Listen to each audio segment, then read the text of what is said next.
Good morning, everyone. We're going to get started as we have a quorum both committees. Anita, roll call, please. Roll call. Council President Morrell. Here. Council Vice President Moreno. Councilmember King.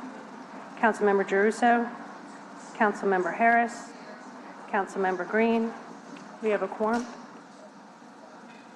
Thank you. First up, we have, we have the minutes from the April 15th Community Development Committee meeting and the April 16th Governmental Affairs Committee. Councilman Harris has moved out. Councilman Moreno has seconded. Please vote your machines. 4 yeas, no nays. It is approved by the Joint Committee. First up, we have Resolution R25252. This is a resolution that begins an investigation into the current work conditions for city employees, including allegations of harassment, retaliation, and arbitrary hiring decisions of the Department of Public Works, and may encompass other departments, offices, agencies where working conditions may be impacting the work product of city employees due to harassment, retaliation, or arbitrary and capricious treatment. We have one person who'd like to speak, Deborah Goldstein. Yes. Come on down.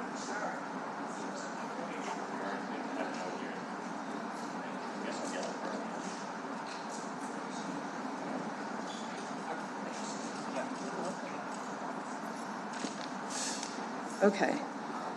My name is Deborah Goldstein. I support this resolution.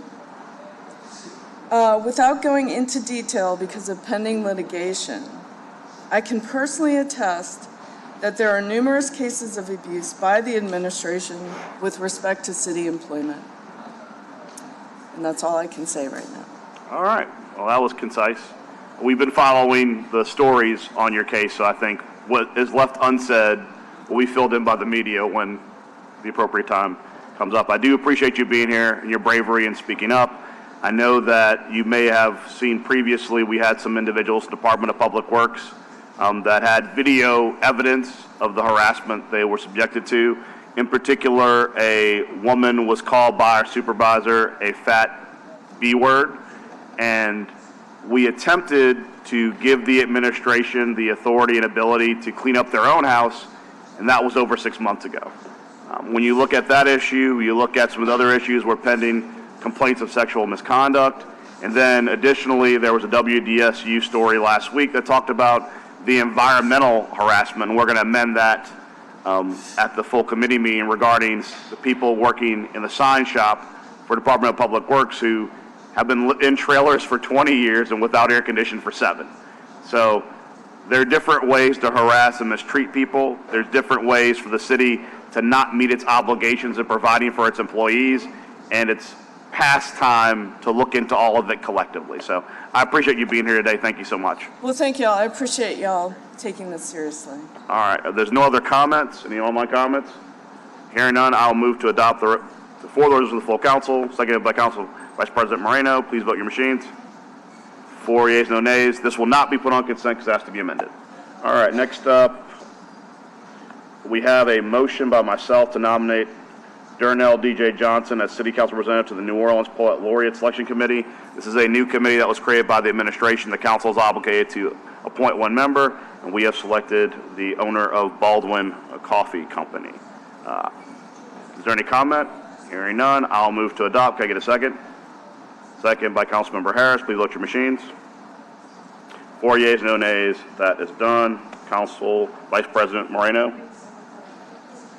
Oh, I'm sorry, I skipped one. My apologies. All right, this is actually, thank you for, I would have been very sad I missed this one.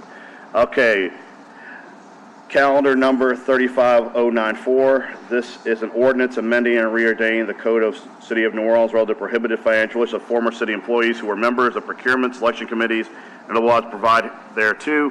So, ladies and gentlemen, as you know, in the City of New Orleans, there is a prohibition when you work for the city from leaving the city to lobby the city. Something that came up in the Lincoln Beach discussions, there were allegations that a member of the selection committee on a contract was then going to be employed by the company she gave the contract to.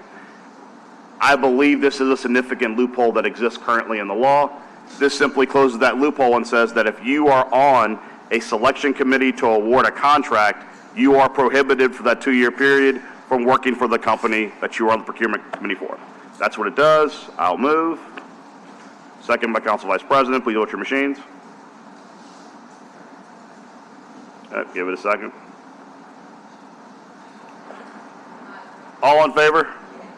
4 yeas, no nays. It is adopted. Sorry about that. Councilmember, do you want that on the consent agenda? Yes, please. And now it's your turn, Council Vice President. Thank you for that, catching that for me.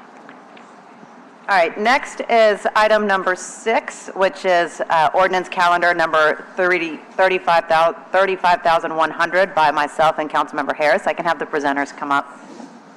So this is an ordinance that deals with prosecutorial immunity for certain offenses. So let me tell you what this is aiming to do. This is really great work of different advocacy groups, not only here in the city of New Orleans, but really across the state. And I think New Orleans can be a very strong model in this. This ordinance is about alleviating fear of arrest for sex workers and victims of sex trafficking who report crimes, so that this would encourage individuals who are, victims of an assault, of a robbery, of whatever, you name it, to feel comfortable in moving forward with reporting what has happened to them in police. We want to make sure that we are always protecting victims, and that is the aim of this very important piece of legislation. It's taken a lot of work by all the different advocates, and I also have to thank different stakeholders who are not at the table, but I know that they're here to support, like STAR, and like the Family Justice Center, and like Eden House, who have all come and rallied behind the 3 organizations who are here with us today, ensuring that this is something that is really important and necessary. I also want to say that this has been done in consultation with the District Attorney's Office, who signed off on it, along with the New Orleans Police Department, along with our City Attorney's Office. I'll mention to the council members that there is a City Attorney opinion on this. If you all would like to review it, please do so. Adam Swensik can provide that to you, or Anita can provide that to you, and I'm more than happy that if we want to release it to the public, that we can take a vote on releasing that opinion to the public as well. But with that, I will turn it over to the presenters, because you all are the ones who did all the work on this and brought it to my attention, and I just thank you so much for sticking with us and going through this process. I know it took us many weeks to get it right, but here we are now. I'm hoping that we can move this forward. So whoever would like to begin, please introduce yourself, and we'll go from there. Yeah, my name is Natalie Rupp. I'm the Executive Director of the Trans Income Project. I just want to thank you very much for your support throughout this whole process as well over here. It's been really wonderful, and thank you all for this. So this bill, as you said, what it does is it provides arrest and prosecutorial immunity for sex workers when reporting a crime. We believe that this is a needed bill right now, because what it does is it really allows people who, when faced with a crime, allowing them to simply report it, so that their safety and their right to exist as an individual in this city is taken as equal to everyone else. And this bill did not come about just from the 3 people here, as you said. This kind of came out of a process from around 50 plus interviews that I did throughout the summer with various sex workers, street-based sex workers, digital, as well as Bourbon Street dancers. So the whole gamut of folks have come out and said that this is something that really matters, to say, when something happens, we deserve the right to report a crime. People have already said to us during the interviews that, I wouldn't even call the police if something happened. And that is something that we should not allow to happen. This is a public safety bill before anything else. And so regardless, our position here is that regardless of what you do for a living, you deserve the right to report a crime that occurred to you in the course of work, regardless of what you do for a living. You should not be discriminated based on what you do as a profession in order to, have the right to have public safety. My name's Lauren Hall. I'm an attorney and co-founder with Below Sea Level Aid. We are a harm reduction, community-driven organization. We focus on prioritizing the needs of the community and inform decisions that people can make with their own autonomy. I co-wrote this proposed ordinance. Coming at it from a legal perspective, I helped Natalie, who brought the research and the opinions of the community. I assisted with Corinne as well, drafting this ordinance. And this ordinance is a public safety. It is also a public health measure. Lots of people who are victims of crimes that are sex workers are afraid to go to the hospital because they're afraid that they're going to be reported and arrested at the hospital.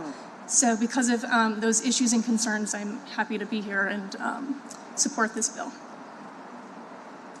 Hi there, my name is Corinne Green. I'm with Open Policy Forum. I'm also former president of Louisiana Trans Advocates, and I've worked on trans policy at the national level for Transgender Law Center and Equality Federation. I'd also just like to point out that this bill doesn't solely protect sex workers. It also addresses concerns that many trans women have, and is one of the most common issues that trans women report in their interactions with police, which is that whether they do sex work or not, they're often profiled as sex workers by law enforcement. And so the provision in this bill that prevents possession of condoms from being used as evidence of prostitution also just helps make sure that that profiling doesn't itself result in some sort of prosecution or arrest for prostitution simply because a trans person is in possession of condoms. This is such a common thing that in the community of trans advocacy, the policy has of disallowing condoms from being used as evidence of prosecution is called ending walking while trans laws. So I just want to point out that this bill doesn't just address concerns of sex workers, but also the trans community as a whole. And I really appreciate the work of Councilmembers Moreno and Harris on this. Their offices have been fantastic, very grateful. And I ask for your favorable passage. Thank you. And Corinne, you and I have been working together for quite some time, even all the way back to when I was in the legislature. I think you worked with Councilmember Morrell as well when he was in the state Senate. We do have a lot of public comment, but I just wanted to make sure that to emphasize this point too, and is that this in no way legalizes prostitution. Not so at I all. just wanted to make sure that everyone was clear on that. This is merely about protecting individuals who are victims. Yes. And we never in this city want anyone who has been a victim of crime to not feel comfortable reporting a crime and have to suffer with their injuries in silence. Mm-hmm. All right, lots of public comment. We've got Ms. DeFry. Come on up, you're first. Hey, good to see you. Good morning. Good morning. Thank you for having us today. I would just like to make a comment because we work with survivors, and one thing I can actually say that we support this because we do know as victims sometimes they are traumatized, but also sometimes they are working in fear, and sometimes they would love to work with the justice system, but they have to make sure that the justice system is going to protect them. We have also worked with survivors that have been arrested because they were trafficked. But that made it kind of complicated for them when they were trying to make their escape plan or was trying to leave. That made it very difficult for them. It made it difficult for us as advocates to work with them because they were afraid, they were scared. And then they had to come back, keep coming backwards and forward to a place where they were victimized and where they were held to do things against their will that they didn't want to do. So it just made it very, very, very scary experience. And so we support it because we feel as though victims should be able to say what happened to them regardless. So, thank you. Thank you, Ms. Fry. Ariane Bell, also at the New Orleans Family Justice Center.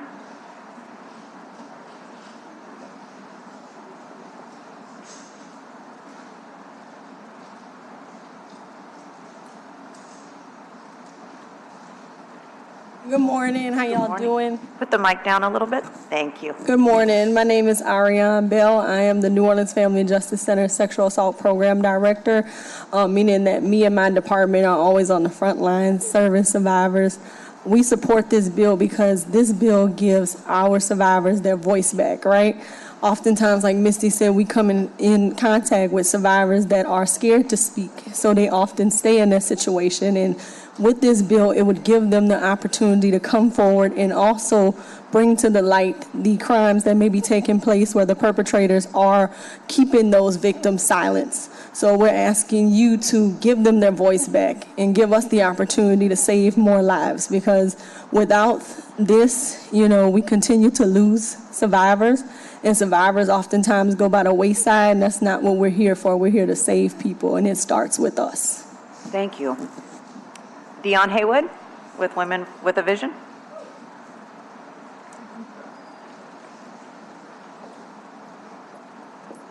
Good morning, Good morning. council members. How are you? Good. I am here on behalf of community. And as many of you may know, I'm the executive director of Women with a Vision. And for over 35 years, we have worked on behalf of sex workers in the city of New Orleans and around the state. And so we're in support of this ordinance, and especially the piece around condom use. I'm always concerned about that, especially in this current political climate, that we would be trying to tell anyone what they need to do to be safe in a state that ranks first and second for all the things, right, in STIs. And so if we're talking about body autonomy, everyone has the right to protect themselves. Every single person has a right to carry what they need to, and it should not be at the police discretion because someone is carrying condoms. The level of fear that our community members feel when they're really trying to care for their health and their well-being. It's a mental, emotional, and physical gymnastics that they do. And so I would like to see that eliminated as much as possible.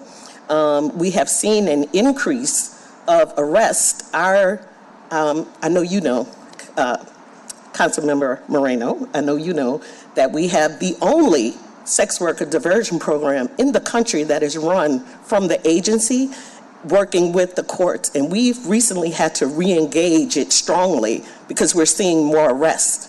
And so I'm really concerned about the increase in arrests because we were working with NOPD, worked with the DA, the public defenders, and we saw it level off. And now the numbers are rising again to the point like we're having meetings and scheduling diversion in a way that we had not been doing for the last few years.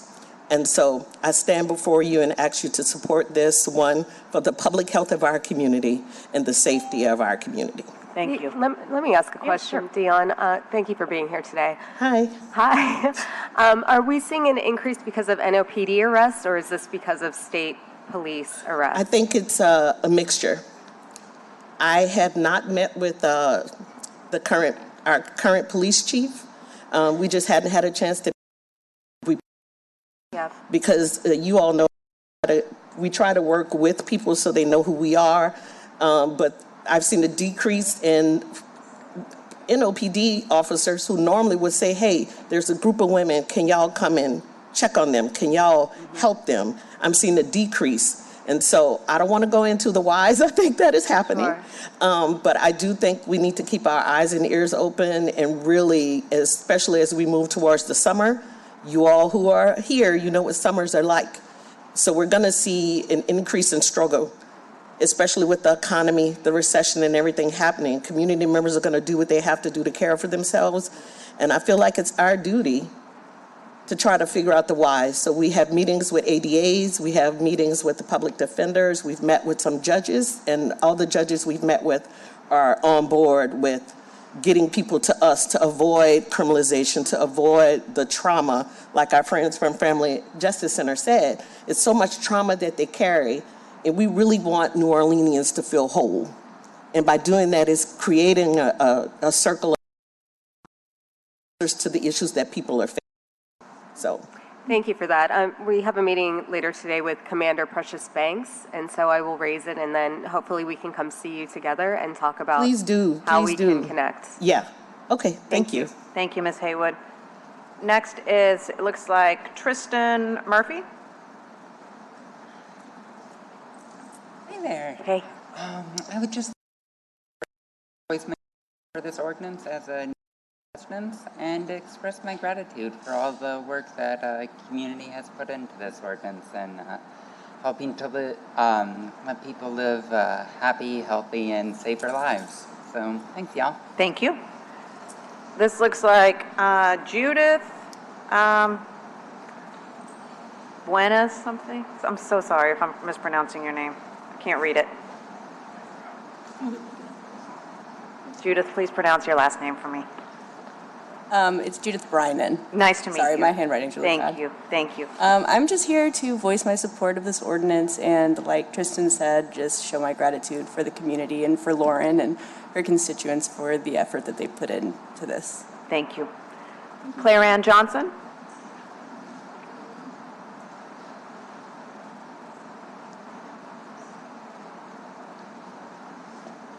morning. How are y'all doing? Morning. Good.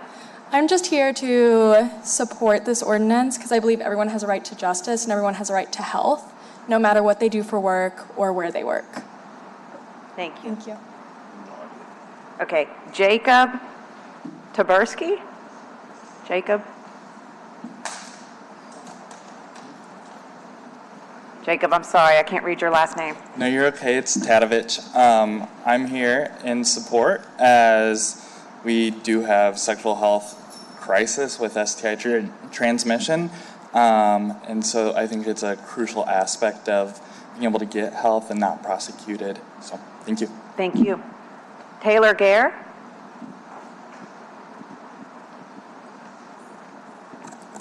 Hello. Hey.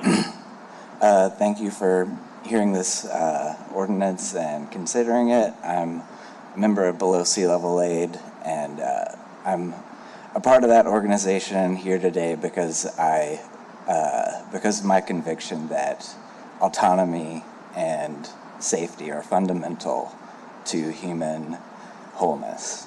And too often, when we have laws that restrict autonomy, it causes more safety issues.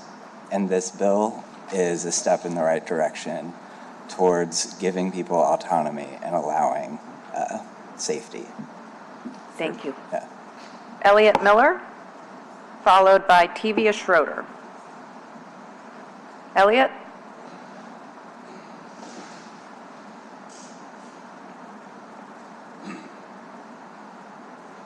Hi, how are you doing? Good. I'm here just to be here in person and show support for this. I think it's absolutely crucial. It's a crucial step in the right direction, whether it be public safety, but also just overall justice, and justice in a way that moves us in the right direction to make sure that we are all safe, to make sure that we are all able to pursue to lift our own material condition to be able to survive. Survival's the key. And if we start going after things that we may need to do or whatever, it puts people in a lot of danger. Anyway, but thank you. Thank you. Tevia Schroeder? But I don't think, did you want to make comments? You support? Okay, great, thank you. Sorry, it said I support, no other comments, got it. So, Allie, it looks like Allie Bett Rose?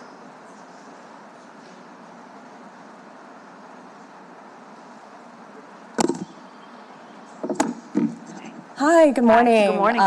Thank you for having us all today. Thank you so much for considering this ordinance. I'm here as an unpaid representative of SWAP Behind Bars, that's Sex Workers Outreach Project Behind Bars. And we absolutely support this measure to provide immunity to sex workers and others reporting harm and violence. Fear of arrest doesn't only deter people from reporting these experiences, it also deters people from seeking medical care and treatment due to fear of healthcare providers reporting to law enforcement. Which is just poor public health policy. We want everyone to be safe. We want everyone to access the care that we need. So we unequivocally support this measure to provide prosecutorial immunity to sex workers and others vulnerable to criminalization in their community. Thank you. Thank you. This looks like Rachela de Rosaria?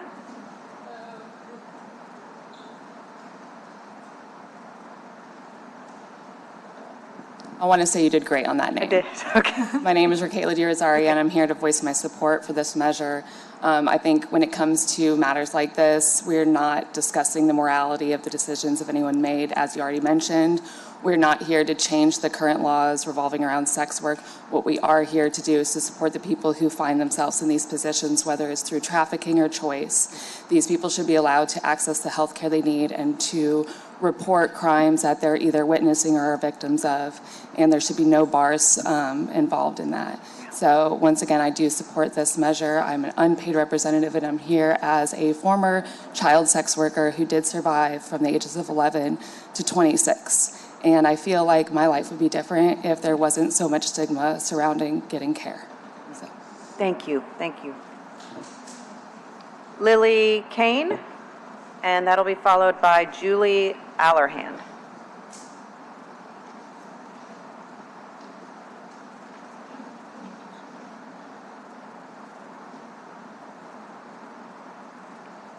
Hi, my name is Lily. I'm a community member.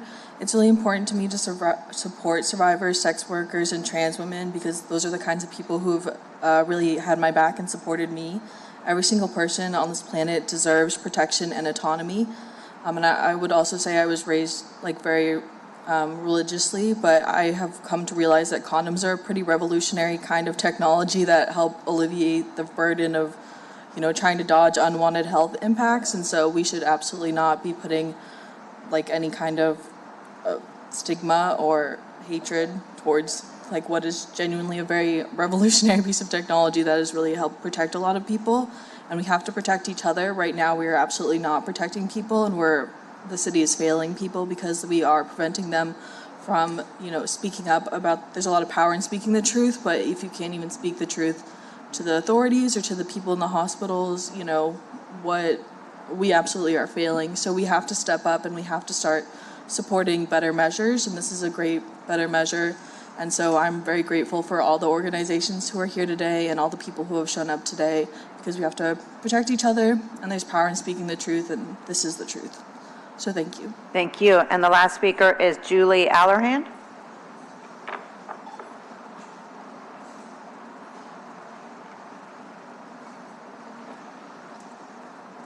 Hello. I thought I said I didn't want to speak, but it's okay. I just wanted to say that everybody has the right to autonomy and human autonomy, and that's it. All right. Thank you. Anita, I think you have public comment online. Yes, we have a few, one of which was from Jacob Tadovich. Okay. He already spoke. I won't read it. Okay. First one is from Alex Tarnowski, representing Sexual Trauma Awareness and Response, STAR. Alex says, I'm writing in strong support of the proposed ordinance. All survivors of sexual violence deserve safety, protection, and support, regardless of their occupation or circumstances at the time of their assault. No one should be denied justice or face criminalization simply because they were engaged in sex work. I firmly believe that sex work is work, and criminalizing survivors only deepens harm and discourages them and others from seeking help.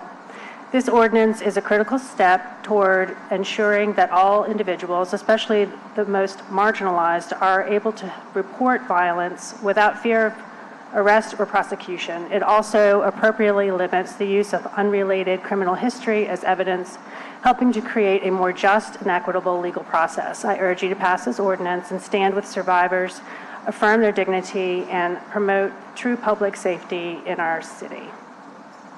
The next is from Jennifer Best. She says, I serve as CEO of Eden Centers for Hope and Healing. We are an anti-trafficking organization that specializes on trauma recovery. The ordinance to provide immunity from arrest and prosecution for certain prostitution-related offenses is vital to the men and women that we work with. This will help protect vulnerable individuals from further harm and exploitation. There are many victims of trafficking, coercion, or economic hardship, and criminalizing them only deepens trauma and discourages seeking help. By offering immunity, the City of New Orleans will help create safer pathways for individuals to report violence, access support services, and build better futures without the fear of legal consequences. This approach prioritizes compassion, public safety, and human rights. And our last comment is from Alan Manchester. This ordinance is crucial to the safety and protection of our communities, as all health should be protected, as well as this work and the economic growth it is in this city, regardless of opinion. Criminalization is a serious issue when it harms our public health goals. That's it for your comments. Thank you. Lauren, Natalie, Corinne, thank you so much for your work on this. Hopefully this is a first step toward larger legislation that we can move to the state legislature one day. So let this be the model. Thank you all so much for all that you did. I will make a motion to approve, seconded by Councilmember Harris.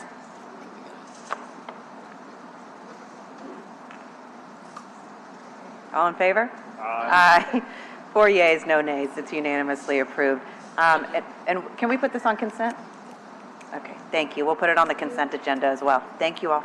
Okay, the last item on our agenda is item number 7, presentation of sanitation service in the French Quarter and downtown development area. I see all our presenters are here. Please come down to the table. We have Gil Montano, Joe Threat, Matt Torrey, and Andrew Gregorian. I appreciate y'all coming down here today. I will defer to Mr. King. I believe he has some questions. Unless y'all want to make any comments before we get started? Mr. President, members of the committee know we stand to address questions and make any responses necessary to the needs of the board. Okay. Chairman King. Thank you, Council President Morrell. Good morning, men, gentlemen. I'm gonna just ask we're here because of the mayor's decision to, I'm gonna say prematurely terminate Ivy Waste's contract. I just want to get started with a very simple question. What was the reason, or what is the reason for early termination of Ivy Waste's contract?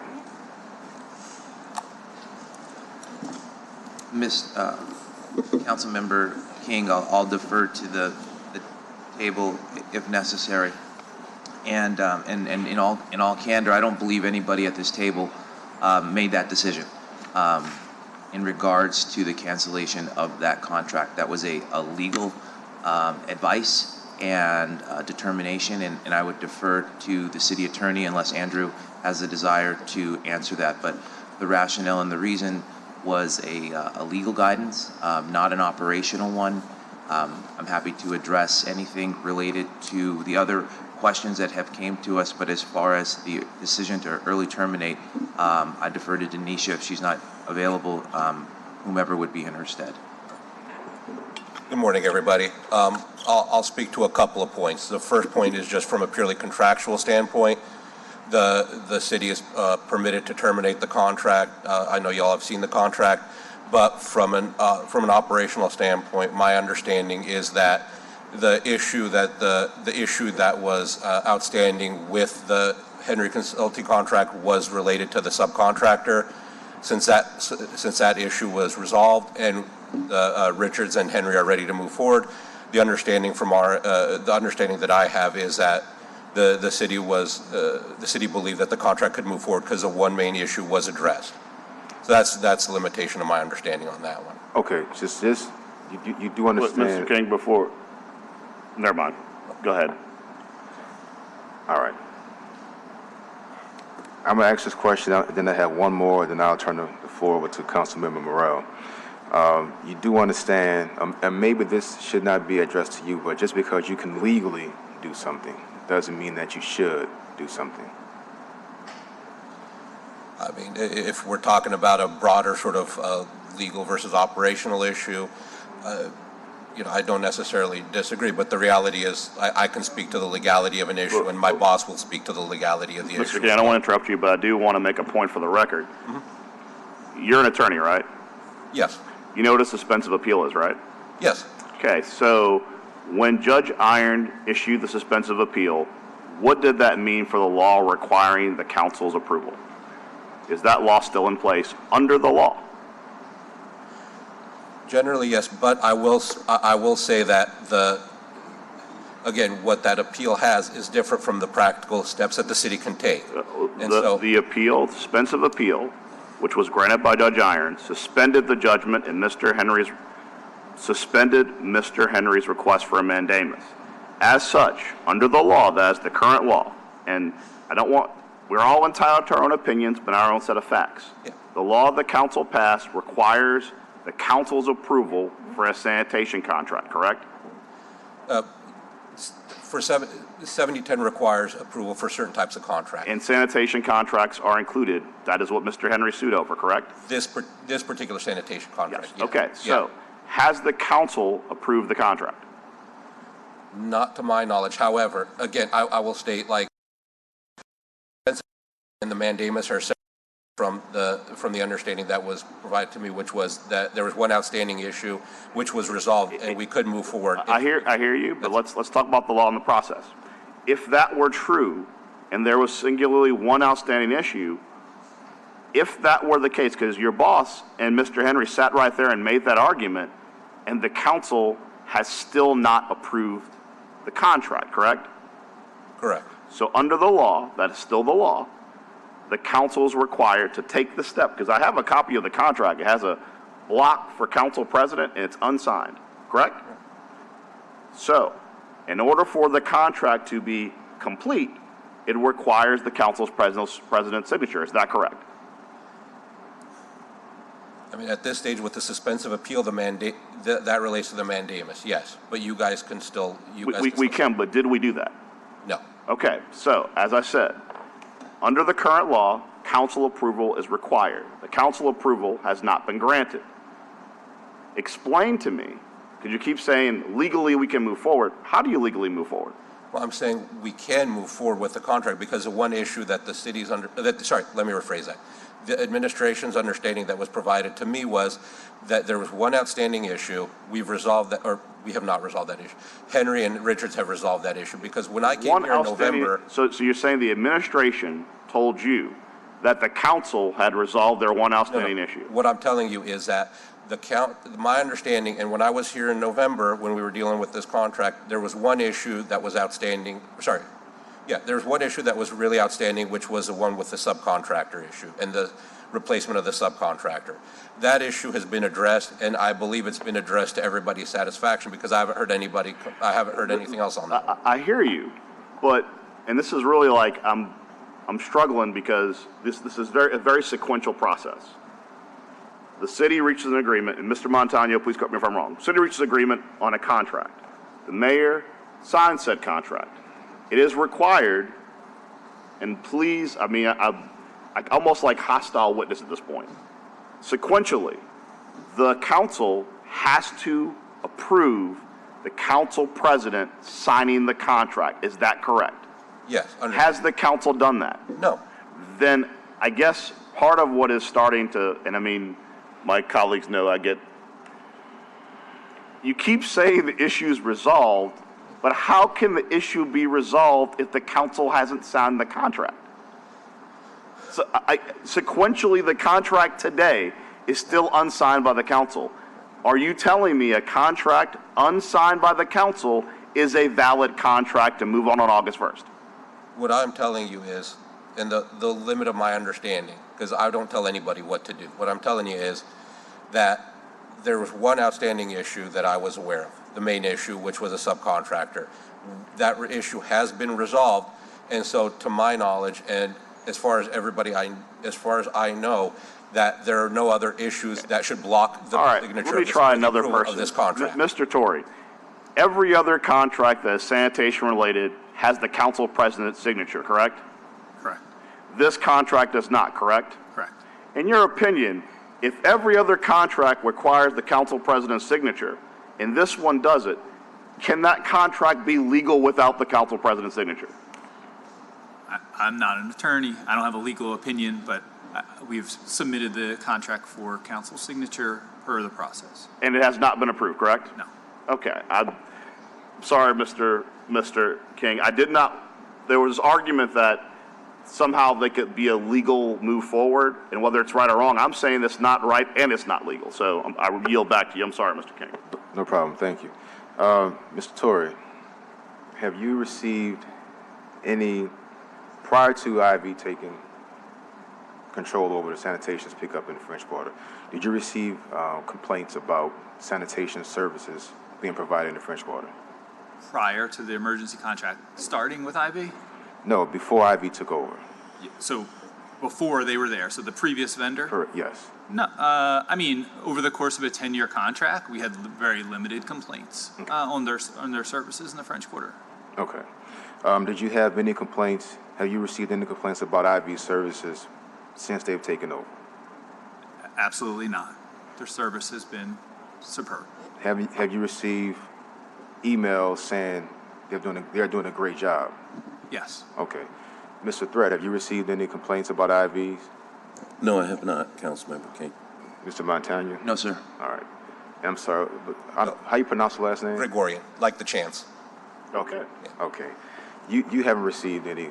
No. Okay. And just to be clear, sanitation is assigned to one of the attorneys in the contracts division, and to my knowledge, she has not received any complaints either. So it might go to her but the reality is it probably wouldn't come to us, but no, we haven't heard anything. Okay. I just want to be clear. So no one at the desk has had any complaints. Mr. Torrey So over sanitation hasn't received any complaints. I actually received emails saying they're doing a great job. No one on this dais that I'm aware of has received any complaints that Ivy is doing a bad job.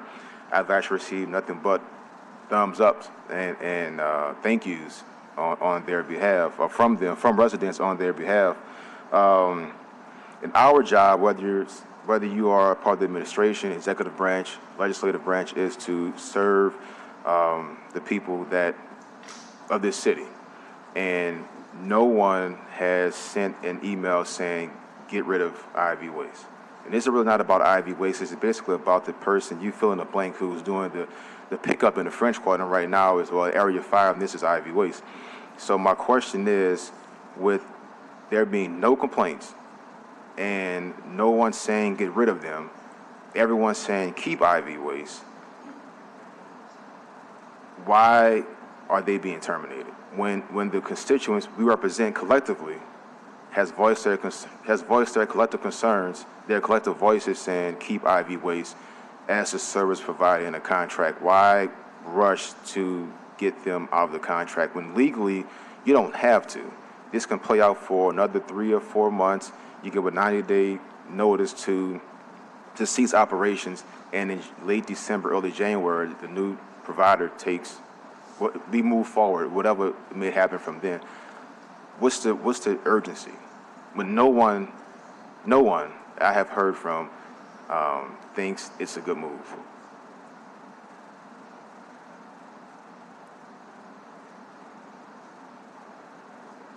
I think that's your answer.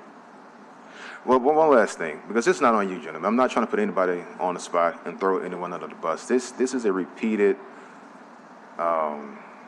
course of action that I'm seeing. Decisions are made. The people who make those decisions do not come before this council and answer the questions. They send staff members to take the heat, to answer the questions, and it's really not fair to you all. And I'll leave it at that. Just for clarity's sake, I know the invitation was brought for the law department, at least was made to me specifically. That's why I'm here for the law department. So, I digress. All right. Do you want to go before me, Councilmember Moreno? Yeah, go ahead. Yeah, I just wanted to follow up on what Chairman King was talking about. Okay, so whose idea, though, was it to terminate Ivy? Mr. Montano, would you like to try to answer that question? Yeah, in all candor, Henry Consulting approached the administration with a request. And when was this? There was a meeting, I would estimate, Matt probably has the exact dates, a month or so ago, less than a month ago. About a month ago, Mr. Torrey? Yeah. Okay. Late All right. March. Continue. Upon that request, I think we had a discussion that was completely aligned in the legality what Council President Morrell had talked about, and from the advice of law that, the suspensive appeal and all that, I can't speak to intelligently, not being an attorney, but guidance was provided that the contract could go to termination, and that was the decision made, and the mayor obviously sent the letter, I'm guessing a couple weeks ago. Okay, so just so that I understand, and I'm not an attorney either. So there's this meeting. Was Mr. Henry in that meeting? Yes, ma'am. Okay. So there's this meeting, and you said it's the law department. When you talk about the law department, is it Mr. Gregorian or Ms. Turner? No, or both? it was Ms. Turner, and in the context of that, I think the whole genesis of this is whether or not, because originally we did the emergency contract because of the legal challenges associated with it.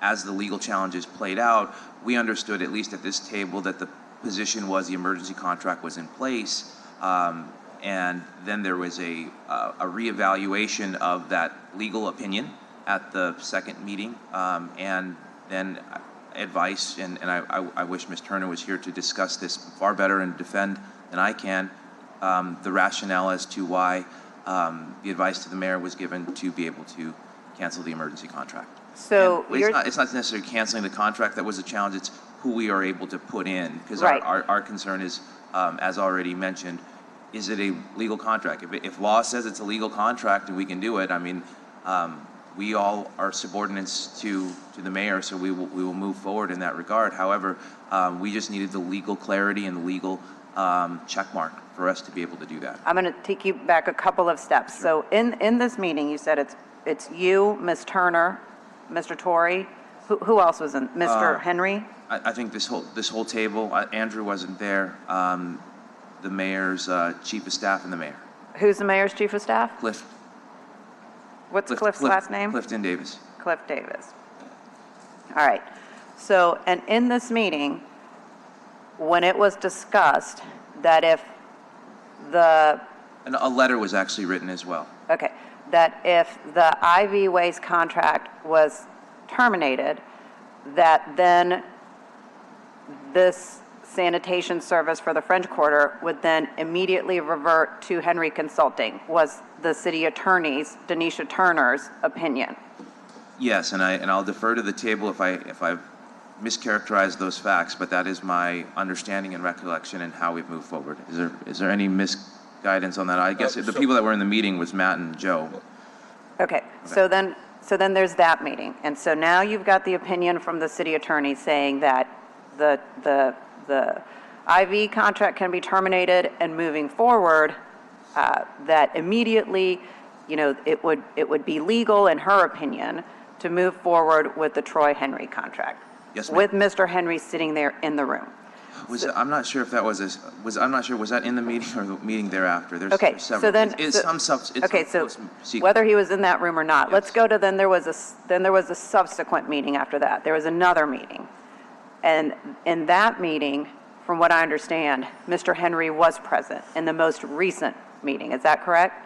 Yes, he was in the most recent meeting. And in this most recent meeting, to talk about how to move forward with this contract, where was this meeting, when was it, and who was part of that meeting? Do you have the date, Matt?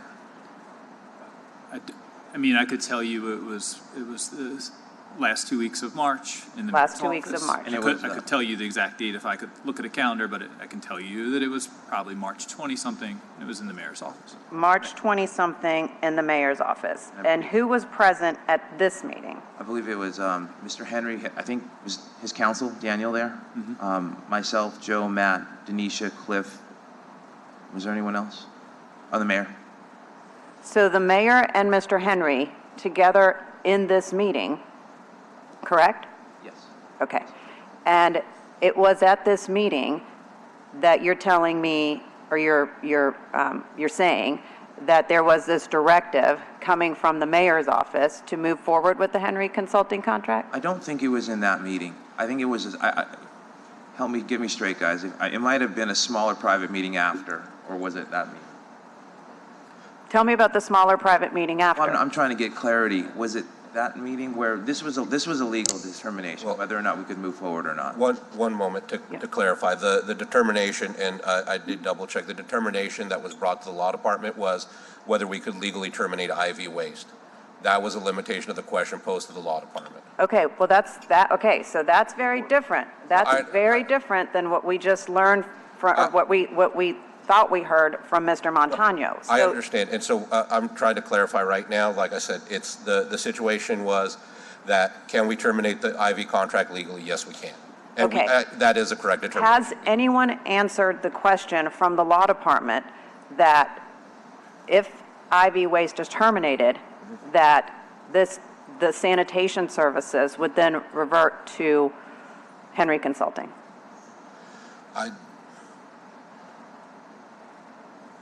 We have not been asked to answer that question, to my knowledge, and I can double check with Denisha on that one too. But no, the only question that was posed to us at the time, and the question we answered was whether we can terminate IV waste. Or sorry, yeah, IV waste. Okay, so now this is where it gets all confusing and everyone's now not understanding, because now we're trying. Yeah. We understand. Yeah, I guess you're right. We understand, but it is definitely. This is getting bizarre now, because now it's trying to get the understanding as to who is if it's not the law department, then who is saying that this contract goes to Henry Consulting? Is it the mayor? Is it Cliff? Is it Mr. Henry? Like, Again, and I'll just stick to what I was trying to say earlier, and I might not be being clear. I think the understanding, and this is certainly the understanding that I have, is that there was a single issue related to the emergency, which was because we couldn't settle the issue between Richards and Henry. And now that issue was solved, the understanding is that there wasn't any other outstanding issues or problems to move this contract forward. And so again, I don't speak for anybody. That's a different answer to the question I had. Maybe I can be more direct. I think our decision to move forward with that contract was because we were given legal guidance from the law department that contract would be in place even during the suspensive appeal. Whether there is a written opinion or whatnot, that guidance was given to the operational folks, which are here on the table.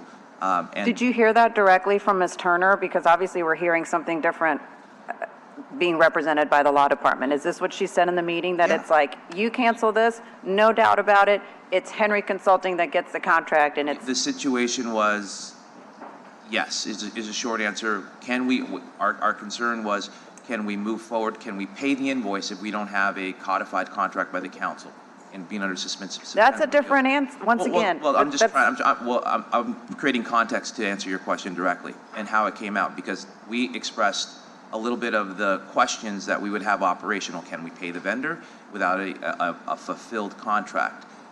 Can we have something in case they don't have equipment? What happens on the what ifs? And the direction is and was in the legal guidance that we could move forward with the Henry contract. I think, from Denise, paying a contractor without invoices, I mean, I think it's a bad approach, but yes, it's done at City Hall all the time, but that doesn't mean that the contract for Mr. Henry is valid. I am not a lawyer, but I can even understand that. And so that's why I think that this is all bizarre, that you would have a city attorney that you believe you heard say that this contract would be valid and the contract to revert to if IV Waste emergency contract was terminated. So if we hadn't heard that it was legal to move forward with this, there's absolutely no way we would have been doing what we're doing. So we have heard directly that it is legal to move forward, and as non-city attorneys, we have to follow by that guidance. Yeah, and was this really being led by the mayor and his chief of staff, like, to move forward in this direction? Was there leaning either way? I don't know if I don't know. It's hard to say the leaning. The concern was whether it was legal or not. I think the city attorney gave the mayor legal advice to move forward on this. And like I said, I wish she was here to explain and articulate the rationale and the reason for it. I know Andrew is trying, but the challenge is, if we're told something is legal and we can move forward and above board, and that is our superiors, we are going to move forward. And I think what I'm hearing is that, just from trying to decipher what Andrew is saying and then what you're saying as well, is that they're saying that you can move forward with paying invoices on someone who doesn't have a contract. I think the guidance was that it is a legal contract. Matt, help me out here. I mean, I know. Yeah, Matt.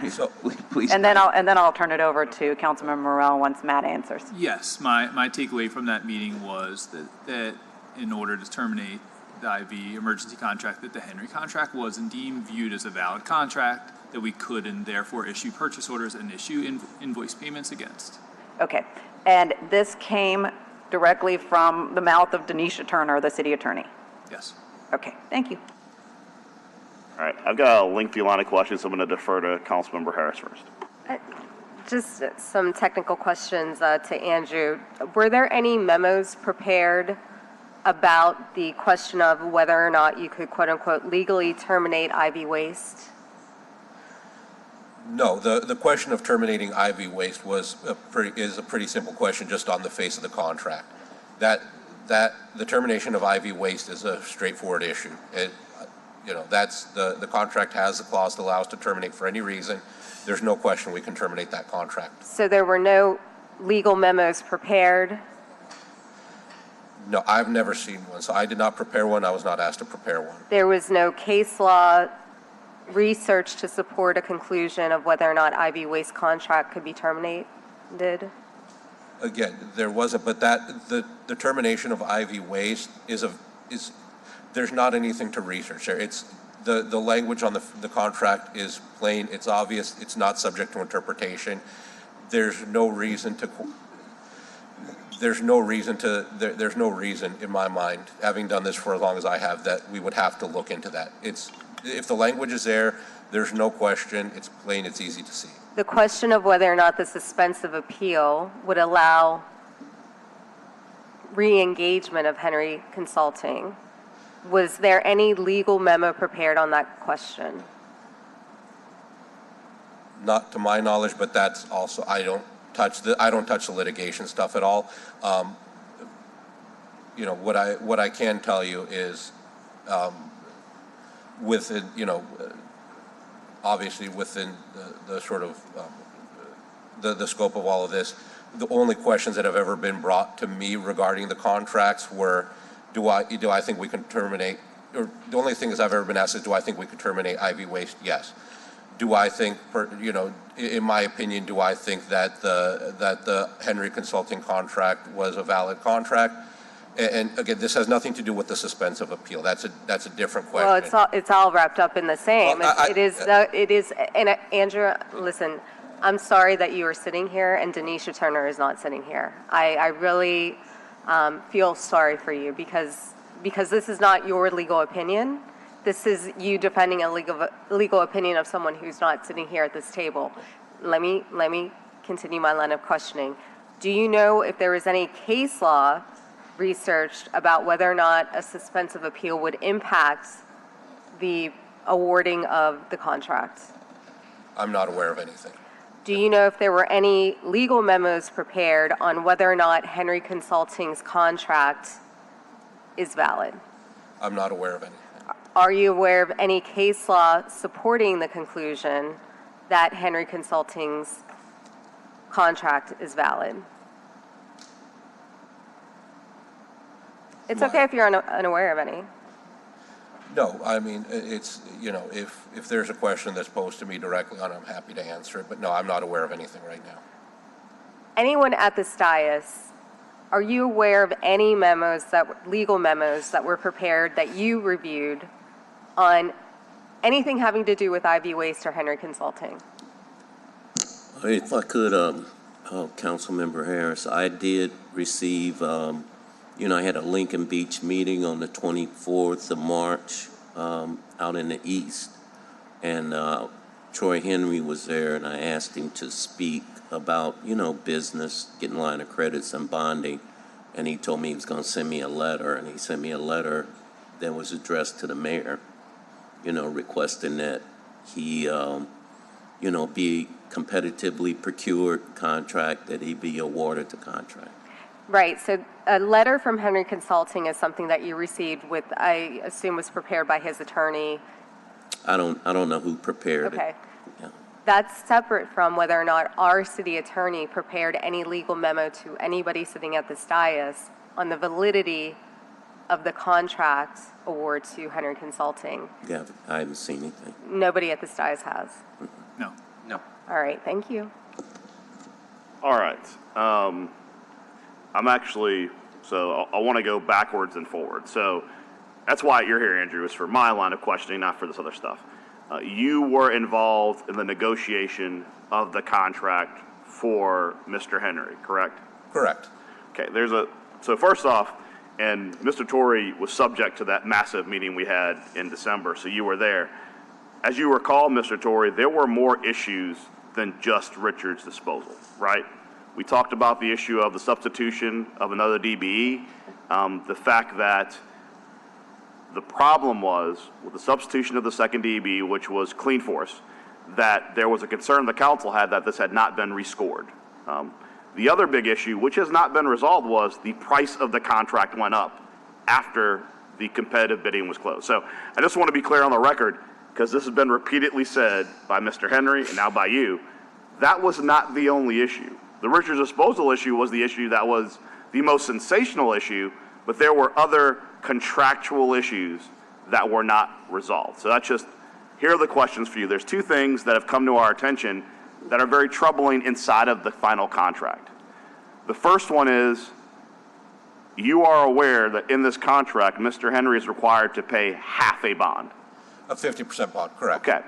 Why? How did you arrive at that determination? We had, everything else in the contract had essentially been done. I'd gotten follow-up emails about the process and trying to get everything moving. And we were in the middle of October. My understanding was there was some issue with the bond that, unfortunately, we're about 6 months in. I don't recall the details of what the issue was with the bond. And so trying to get the contract in front of you all so that we could get the contract moving and get the new vendor in place, I came up with I had to think up a solution to get this contract moving. And so essentially what I did was I had recalled that some of the older contracts had a 50% bond. Which older contracts? The older sanitation contracts. How old? I can point to the Metro one specifically, had a 50% bond. The Metro contract that we terminated and no longer have on the docket. Correct, but that we did have one, and then just doing looking into the issue and discussing with some of my colleagues, I know that, and I want to be very clear when I'm bringing this up, I'm not conflating the two types of contracts. I'm just saying, like, I know that the standard exists with public bid law. I hear you, but here I want to be very clear. Yeah. So you relied upon the ability to reduce the contract, not based on any current contracting, but contracting that took place before all of the currently bid sanitation areas 1 through 4 contracts. All 4 of those contracts require 100% bond, correct? Correct. So you went back to a sanitation contract that predates the current 4 to come up with that argument. Well, it was also, like I said, and I'm trying to be very clear, I'm not conflating public bid law contracts or construction contracts to this one, but if you look under public bid law, the only legal requirement for a bond is at least 50% or more. And so the question I had was, is this something that sufficiently protects the city? I believed it did. It was a legal request. So we reached out to Henry. Can I ask you a question? Are you the director of finance? No. Is anyone here the director of finance? Was the director of finance in the room? No. Do you have a memorandum from the director of finance authorizing you to lower the bond? No. Okay, let me point you to the city charter, section 630, let's make sure I get this right, 308. And I will go down to, let's see, I'm going down to 6. So let's go to section 3086, contracts. The director of finance shall require of successful bidders a performance bond and, where appropriate, a labors and material bond. Such bond may be in such an amount as the Director of the Department of Finance may determine, and may be increased or decreased from time as the department may require in order to keep it commensurate with bids made or contracts awarded during an annual period. The only person with the authority to reduce a bond in an RFP is the Director of Finance. As you've stated, do you have a letter from Romy Samuel authorizing you to lower that bond? No, it would have, was it? No, I don't. Okay. So let's start there. Now, to be clear, and I'm not going to belabor the point because you negotiated this, the other 4 districts, we have 5 districts, 4, what are the bonds in those districts? Is it 100% or 50%? I think it's 100%. Okay. Mr. Torrey, when you were negotiating all those different areas, did any of those groups ask for a lower bond? The answer is yes, they did. They did. It's a long time ago, but it's likely. I have an email chain from IV Waste where they, in fact, said, and Mr. Welty, who's a very excellent employee for your office, Mr. Montano, repeatedly said, no, that is not in the city's interest to have a lower bond. Let me explain to you why. And Mr. Torrey, this is your expertise, so correct me if I'm incorrect. The reason why we require a 100% bond is because if the vendor defaults, we use the insurance to pay someone to do their work, correct? Correct. How is it in the city's interest to have half a bond? If Mr. Henry had the contract and defaulted, isn't it true the city would have to put up half the cost to do the work because the bond would be for half, correct? we would if we weren't able to find another vendor to take over by the At time half the price. 50% Right. ran out. So, and let's be honest, there's no vendor that's going to do. Okay. I appreciate, Mr. Gorian, that you were under pressure to get this resolved before the end of the year, and that's unfortunate, but it is beyond my understanding how having a half bond is fiduciarily responsible for the city, because we are on the hook if that person doesn't perform. And we had 4 other districts that had 100% bond, and more importantly, and please correct me if I'm wrong, we had several other responsive bidders on this contract who all agreed to 100% bond. In Mr. Wiltie's comments he made to other vendors, he told them, if you don't like this deal, I got other guys outside the room that'll do this deal. How many vendors did we have respond on the French Quarter contract? French Quarter contract? At least 4 other. 4. So we had 4 other people that would have paid 100% bond. Now, this is the part that I find highly offensive and really impressive. When the RFP was awarded, and we had the initial amount from Mr. Henry was around $7 million a year, that contemplated 100% bond. Is that correct, Mr. Torrey? Yes. Okay. Here's what's interesting to me. He negotiated, or his attorney, to get half a bond, correct? Correct. Okay. The insurance proceeds are a pass-through cost of the city of New Orleans, correct? The responsibility is the vendor to get someone to write the bond, right? The story? The premium gets passed through to us in the contract, correct? That's generally, yeah, all the costs, that's incorporated into the cost. Built into the overhead. Yeah. Well, here's what's impressive. When he got a half a bond, did his bill go down? No. Okay, so this is really interesting to me. So the city awards him half a bond. His bill originally is for 100% bond. The number that I got talking to some insurance folk was about $300,000 for a bond of $8 million, roughly. One would think that when we came back for final approval, absent the whole increasing the contract, there would have been a decrease in the premium because he's only getting half a bond. Mr. Torrey, are you aware of any documents provided by you to Mr. Henry showing there was a reduction because he got a lesser bond? No. So, just again, the thought process that I had at the time was, there's a time crunch. I'm trying to negotiate this last issue to get it moving forward so that we could get a vendor in place. The only thing that I was thinking about was, based on my understanding of some of the other stuff that's come through the office, do we have sufficient protection for the city? That was my understanding at the time. This is interesting to me. Are you an expert in sanitation? No. Did you consult with Mr. Torrey about, hey, do you think we're covered if we only have half a performance bond? Do you have any communication, Mr. Torrey, asking him, hey, do you think half a bond is okay? We had nothing, I didn't have anything in writing. We were Mr. Torrey, were you asked if half a bond you think is okay? Were you consulted on half a bond? I don't recall being asked Okay. that question before we reduced. I appreciate, like I said, I'm an attorney. I know you're on a deadline. But the challenge for me right now on this half a bond, one, it's obvious in the charter, only one person can lower a bond, and it's not you. Fair. Okay? So that's number one. Number two, that we had people, I understand that we were all under tremendous pressure because the Super Bowl was literally right there. Hence the reason why we had an emergency contract. Everyone at this table, the council as well, we were put under the gun by the previous contractor who was like, I'm leaving. So we had to figure out a way to get out of this. The challenge is, and this is as an attorney who's done contract work, at some point, and I look to my colleagues who are attorneys, you don't negotiate against your client's interest to close a contract. And a half a bond is significantly problematic. And since Mr. Torrey's got to deal with the fallout of whether performance happens or doesn't happen, did you talk to Mr. Wiltie about a half a bond?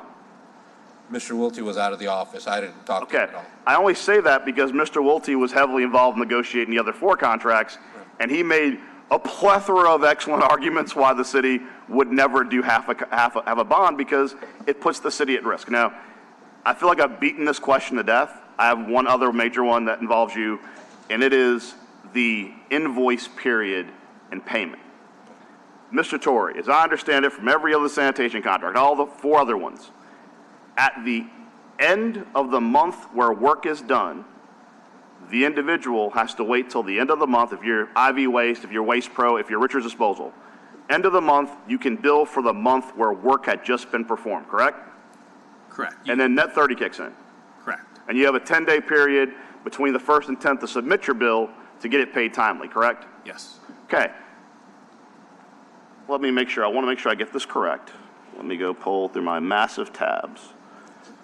I have the contract in front of me if you want me to read it. I'm gonna tell you which section to go look at because I want us to be all on the same page. So let me go through my giant Metro contract. Let's go see here. List RFP. Sorry. Put these tabs here to be helpful. Okay. Let's see.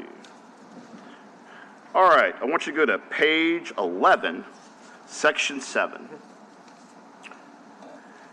It reads, the services provided under Section 2 through Section 10 of Request for Proposal 3939 shall be invoiced no sooner than the first day of the month in which services are to be provided. Why are we prepaying one service district for work? So this was brought up along with all the other requests that Mr. Henry had during a meeting that was, I won't remember everybody at the meeting, but there was Mr. Torrey, Mr. Threat, Mr. Montano, myself, and Romy Samuel, and from my office, Colette White was there. The question that was posed to the law department was, and this is my rough recollection, but the question is, was it legally permitted to do so? And what I will point you to is our standard language for the contracts for payment. And it does say, and we have this, this is our standard language that says, unless otherwise agreed to by the city, payment terms are net 30 days upon providing that goods or services described under this agreement have been delivered, installed, parentheses, if required, rendered and or accepted upon receipt by the city of properly submitted invoice via the city. That's super interesting, but I'd rather read to you what's in the other trash contracts. Well, what's in the other trash contracts? Another trash contract specifically states that they have to provide it, and it's the boilerplate language, after the service is performed.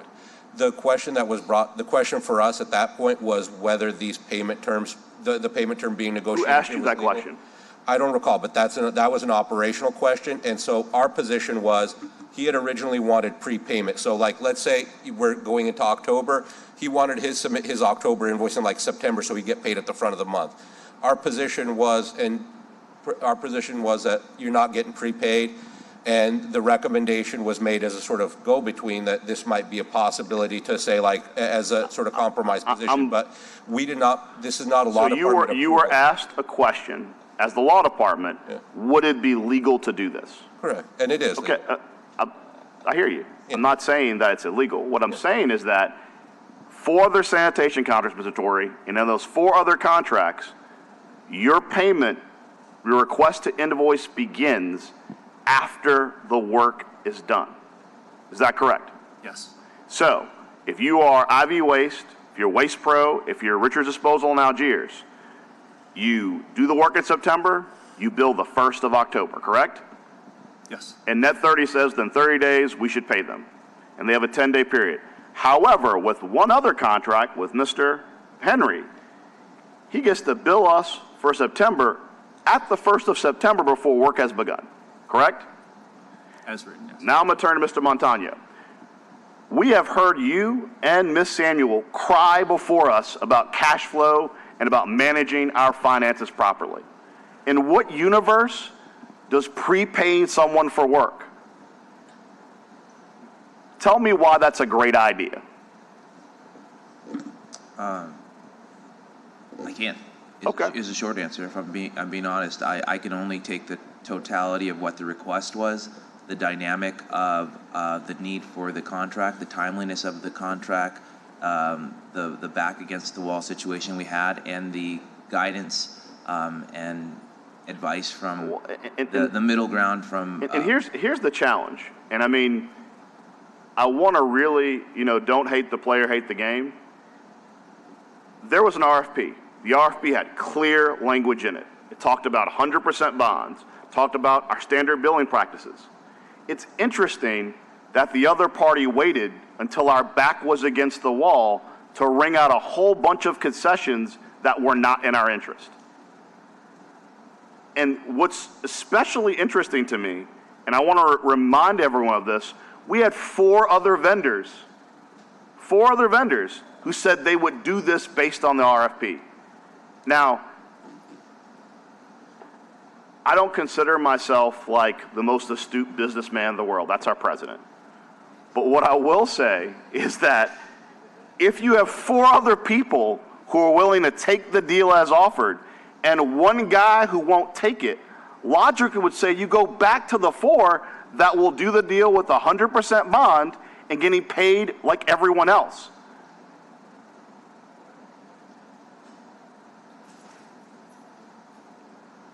There's so many things wrong with this contract. It's like a nasty onion. We peel each layer back and it's worse. Because we had questions at that meeting that were not resolved. As I said previously, it was not just Mr. Richards, which was pretty despicable. It was other things. It was, we had Clean Force that was the new subcontractor. As Mr. Torrey knows, Clean Force was then subcontracted to somebody else. It was a Russian nesting doll situation. And I will say that I am grateful to that meeting because I passed two ordinances this last council meeting so we don't do this anymore. That if someone wants to do a contract with us, they have to disclose all the subs. Right, Mr. Threat? We want to know who's actually doing the work. And more importantly, as Mr. Threat said at our previous meeting, when you have a teaming agreement, we grade you based on a teaming agreement. You can't jump out of your teaming agreement and pick a new team member. It's not in our best interest. Those two things going forward are resolved in ordinance now. But I appreciate, Mr. Gregorian, you're on point in that you were asked, could we do these things? And you're responsible as a lawyer to say yes or no, can we do it? I get that. But the question then becomes, and this is something we're going to have to dig much deeper in, who in a decision-making capacity said this was a good idea? I'm not challenging whether, well, actually, I'm challenging on the bond whether it was legal. But on the paying up front, I cannot get a coherent thought in my head that shows how it's in the city's interest to prepay. And mind you, put the two together. You're prepaying someone who has half a bond. So conceptually, you could prepay someone for a whole month, them default, and then we only get from their insurance half the bond, and then we come out of pocket again to do the rest of the work, right, Mr. Torrey? That's correct legal logical argument. Yes. So I want to be clear, going back to the start of this meeting and Mr. King's comments. It certainly is challenging. We have a significant legal disagreement with Mr. Henry. That's between the council and Mr. Henry on whether or not he's got a valid contract. What's not in disagreement is the court granted a suspensive appeal. And what a responsible person would do, because Mr. Henry and the council have skin in this game. We've got a court case, it's going on the Fourth Circuit. When that gets resolved, we're both betting on winning. And if Mr. Henry wins his lawsuit, he gets a contract. The question that the council has, which is underlying, is why would we stop the IV contract while our legal case is pending? Because it's not resolved, correct? I don't think it is. Okay, it's not resolved. So there is no harm done to anyone in waiting for the legal case to play out. That is why we have an emergency contract, right, Mr. Torrey? Yes. I think that we're only beginning to scratch the surface because no one has yet explained to any of us what was the urgency in terminating IV waste. I get to your point, Mr. Gregorian, is it legal to terminate IV waste? That's a legal opinion, but the underlying question is, why was it so urgent that Mr. Henry start on August 1st, Mr. Henry's contract be ended? Where's the fire? Mr. Torrey, are you aware of any kind of was Mr. Torres going out of business at the end of July? No. They indicate to you that there'd be any inability for them to perform through the length of the year contract? No. And you had no complaints whatsoever regarding the work he's performed? None. So from the city's perspective, and you are very candid on this frequently, you're agnostic who's doing the work as long as the work is performed, correct? Our job is to manage the contract in place to the benefit of the city. So, right, so yes. Contracts being performed, no complaints, you're good. Mr. Montano, were you given any notice that there was some inability for Mr. Torres to perform before the end of this contract was over? No. Okay. Were you given any indication that in some way Mr. Torres was going to default at the end of July? No. No.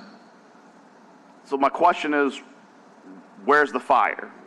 What rationale were you given that it was in the city's best interest by anybody to terminate this contract prematurely? I have no answer. Okay. Mr. Threat, same question. Were you told by anyone that Mr. Torres couldn't perform his contract at the end of the year? No. Were you given any actual logic why it was in the city's best interest to prematurely start Mr. Henry's contract in some way we get some benefit for us doing it? Only the request from Henry Consultant in letter form. Okay. Vice President, you have some questions? Thank you. Matt, this question is for you. So obviously we know that this contract entails a series of different services for Mr. Henry. Obviously part of it has to do with trash and recycling, but what are some of the other services that this contract requires? So this contract is unique and different from the 4 other sanitation contracts throughout the city, which are largely curbside solid waste and recycling collection. But this is an enhanced services contract. We're on a seven days per week for at least 20 hours per day. A contractor is providing not only daily solid waste and recycling collection services, but they're providing mechanical street sweeping, flushing, pressure washing, litter removal throughout the service area, public trash can servicing, organic waste removal, and graffiti removal, as well as orphan bag removal. So there is a whole suite of enhanced services that goes along with this contract to provide the level of service that we require in the unique environment, which is the French Quarter. Got it. And this kind of follows up on, I guess, what Council President Morrell calls the rushing nesting doll theory. Obviously, we know that Richard's Disposal is one of the subs providing trash and recycling. But are you aware of any other subs that will be part of this contract as well to provide any of the other services that you mentioned? As far as the 2B Henry contract you're asking about? Yes. I'm not aware of any legal agreements for subcontractors this time other than the Richards Disposal piece. Got it. One of the questions that I want to ask to all of you all, and I'll start with Mr. Montano. You know, we've been talking about all the different issues happening with the Henry contract, all of the different changes from the initial, RFP response and all of the issues that we're dealing with right now. So in your opinion, and I'll go down the line, based on all these issues, do you think that ultimately probably the best case scenario is to just go out and rebid a long-term contract again? I'll start with you, Mr. Montano. Yes or no? I'll just have to be, I'll be candid and I don't know if it's the right answer or the wrong answer, but there's a lot of things that have risen. I think we've all reflected that some of the timeliness of it, some of the confusion on the dynamics, where we are in the legal process. Is this legal? Is this not legal?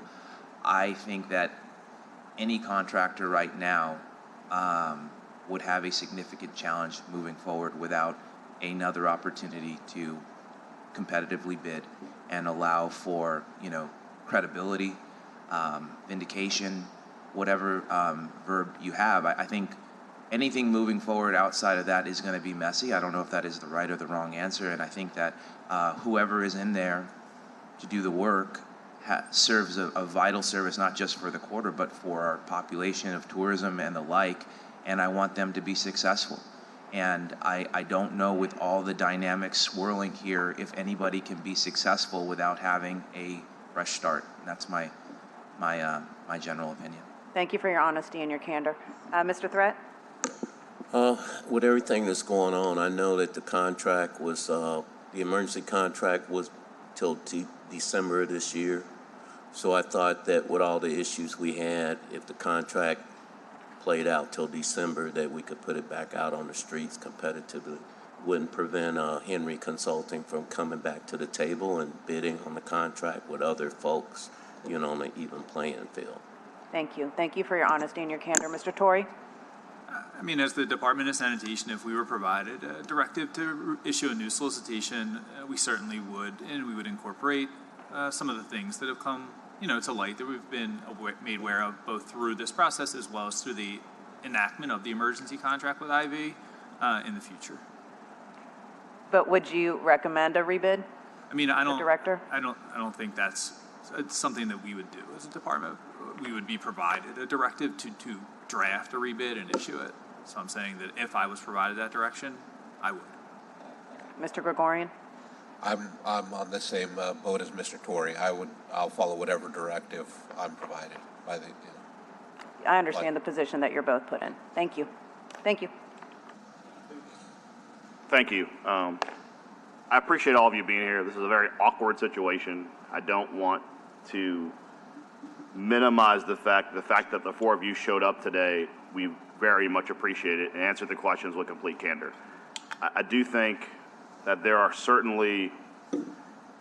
significant challenges with the existing contract as awarded. To the point that the council vice president made, I think the issue is that there was a sense of urgency to get this contract done before the Super Bowl, and in the rush to do that, a lot of things were made, and a lot of mistakes were made, intentional or unintentional. I think the point that we all have to acknowledge is the Super Bowl's over. The sense of urgency to get a contract done, whether it was or not, wasn't in the city's interest, is gone. And I think it's impossible to minimize the fact that you had four other groups that competitively bid on the same contract, and yet at every turn, the city negotiated against itself to give the contract to one group. And I appreciate at the time, it was, what are we going to do with the Super Bowl? Super Bowl's not an issue anymore. And I think that, one, there were significant issues with the contract at that meeting in November, Mr. Torrey. But I think that as we stand here today, there's new issues with the contract, in particular the bond issuance. Because pursuant to the charter, only the director of finance can authorize the lowering of a bond. And there is no record that the Department of Finance authorized this. Ipso facto, the term we all like to use, as lawyers anyway, if the director of finance never authorized the bond being lowered, then the bond couldn't be lowered and the contract's invalid. It's that simple. You want to say something, Mr. Gregorian? Gotta have that look. That look like you want to say something. No, I'm good. Thank you. Okay. All right. So, Mr. King, for a close. Thank you, Councilmember Burrell. I want to start by saying that it doesn't matter to me who gets the contract. I just want what's best for the city. And we have a proven commodity in IV Waste who's doing a great job. If this is Richards on the other hand, this was River Birch, if this was Troy Henry Consulting, in this position, I'll be advocating for the same thing. I want what's best for the city. Talking to the residents, let me say this, my colleagues did a great job of going through the legalities, what's legal, what may not be legal. The average person doesn't understand it. The average person wants on-time quality work, whether they're street services, sanitations, you name it. We're getting that right now. That's agreed upon by the residents, by the businesses, by the visitors. I've been in the French Quarter several times, almost weekly. I've never seen it in better condition. And that's just me being honest, as a resident, not a council member, elected official, just as a resident. And I'm very impressed. So it's alarming when no one's voices was taken into consideration before this very important decision was made. It's also alarming that we found out that only a 50% bond was asked to be put up. And when the other 4 sanitation providers in the city did not have to put that bond up, that leaves me with more questions. I mean, when they had to put up 100% bond, and this company only has to do a 50% bond, that leaves me with more questions. It's also disappointing and concerning that no one who made this decision came here to defend their decision. I know when I make decisions, I'm actually defended. I don't send out my chief of staff or anyone on my staff. I go and face the music myself. And this is bigger than the French Quarter. It's no secret at times this city has a stigma and a reputation of shady business dealings. And everyone is watching us right now, and I'll be 100% honest, this does not help our image. It does not help our image to the rest of the city, to the residents of this city, to other parishes, worldwide. Other businesses are looking at us and saying, what the hell is going on in this city right now over this trash contract? And quite frankly, I don't know. And I'm leaving this meeting with more questions than answers. So I'm gonna ask you this, Mr. Montano. You're the CEO, basically second in charge of the city. If you have a employer who is doing a good job, would you fire them just because you can? No, sir. No. Mr. Threat, you are in charge of roads, streets. If you have a contractor who is knocking on every pothole, everyone is saying, hey, before this person came in, services were kind of shaky, but now our streets are superb. Would you fire that contractor just because you can? No. No. Mr. Torrey, you're a supervisor over sanitations. Would you fire a driver of a sanitation truck or an employer of your department who is doing a great job just because you legally can? No.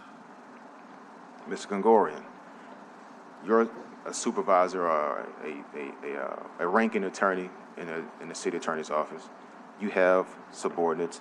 Would you fire any one of them just because you can? No. So my question is, legal stuff aside, because that confuses people, why are we terminating this contract simply because we can?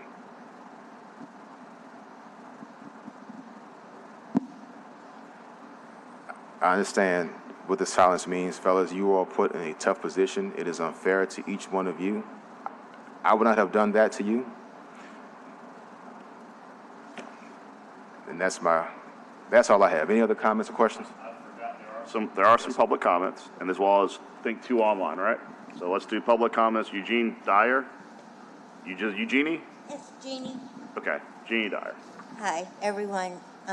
Thank you for letting me stand up here in front of you. I just want to express how I feel about the services that IV Waste provides.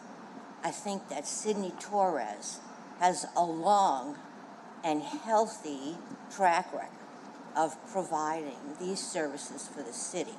Now, we've just been through the trifecta. Super Bowl, Mardi Gras, Jazz Fest, not to mention French Quarter Fest. Now, I don't live in the French Quarter. I am a homeowner, but uptown. And all I know is that I read what people write and I hear what people talk about. And people are always favorably impressed by the services that IV Waste provide.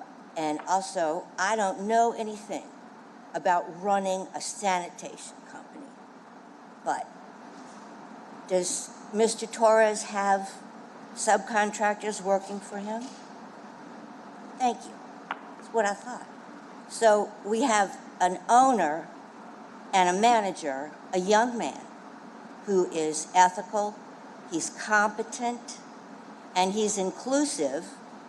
I saw a young woman driving one of his trucks in my neighborhood the other day, and I just said, oh, I thought that was great. You know, I try to interact with his employees whenever I can, and it's always positive. They're always very polite. They're always dressed in uniforms, and I think that speaks to an ethical and competent manager. And that's all I have to say. Thank you. Rhonda K. Oliver, followed by Tatiana Michon. Okay. Ms. Oliver? Hello. I was actually here for number 1, but since I heard you all talking about this, I decided to speak. I believe in having contractors and people who head city departments who are great leaders. I think IV Waste is a great company, and that's only because they have a great leader.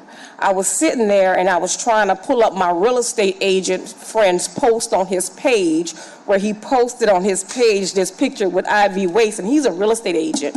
The very first day, he said that somebody missed picking up his trash. That's not against IV Waste. The leader of the company drove the truck and came and picked up the trash. That's a great leader. The city of New Orleans don't have many great leaders that's leading these departments, but we don't need to get rid of somebody like this just because of Mayor Cantrell's puppets. We don't want to do that. This man is a great leader. I've also looked at my emails where I have contacted this company several times, and he sent his great supervisors out. And what took the cake, when I saw he had a big trailer with them sleeping in the truck so they can be close to their working area, he is a great leader. And we do not need to get rid of IV Waste. He's doing a great job. Thank you. Thank you. And I'm sorry for butchering your last name. You'll have to correct me when you come up. It's Tatiana Macchioni, and I'm on 718 Barrack Street. I'm a resident of the French Quarter full-time, as well as I work in the French Quarter and represent the interest of a gallery there. And I'd like to say, both as a resident and someone who works there, the quality of the trash service has been impeccable. It's been amazing, and whoever ends up with it doesn't matter. The most important thing is that the services are provided, whether it's IV Waste or it's another contractor. But I want to emphasize that the French Quarter is not like other neighborhoods. We're dealing with a constant barrage of human waste. We're dealing with people throwing up, all sorts of things that would be a rarity in some other neighborhoods. It's constant. And so the fact that we have people with little carts constantly in there taking care of these things makes such a difference, both for residents and for visitors. Our visitors to the gallery have come back. They're here 30 years in a row, and they're like, we've never seen the French Quarter so clean. What's happened? They don't know anything about the politics or the this and that. All they know is that their experience is that the French Quarter feels clean. And so I thank the council for their great work, speaking to everyone, digging in on this. Yeah, as a business person, it doesn't make sense to operate outside of your best interest. So I encourage the council to hold strong on this issue for the benefit of the city. Thank you. Thank you. Two comments, and then with that. The first one we have is from Stephanie Johnson. She says, I want IV Waste to continue. Henry left waste until maggots came out of the street trash barrels into our home. And the second comment is from Marguerite Pellerin.